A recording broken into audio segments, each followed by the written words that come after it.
தூத்துக்குடி கடல் பகுதி வழியாக இலங்கைக்கு கஞ்சா, பீடி இலைகள், மஞ்சள், வலி நிவாரணி மாத்திரைகள் மற்றும் அழகு சாதன பொருட்கள் கடத்தப்படுவதை தடுக்க கடலோர காவல் நிலைய போலீசார் மற்றும் கியூ பிரிவு போலீசார் தீவிர சுற்றுக்காவல் பணியில் ஈடுபட்டு வருகின்றனர்.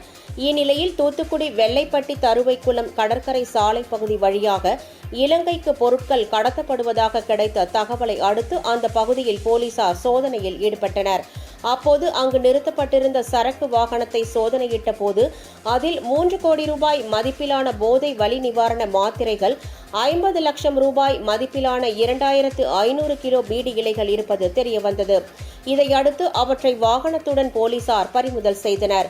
மேலும் இந்த கடத்தல் விவகாரத்தில் தொடர்புடைய நபர்கள் குறித்து போலீசார் விசாரணை நடத்தி வருகின்றனர்.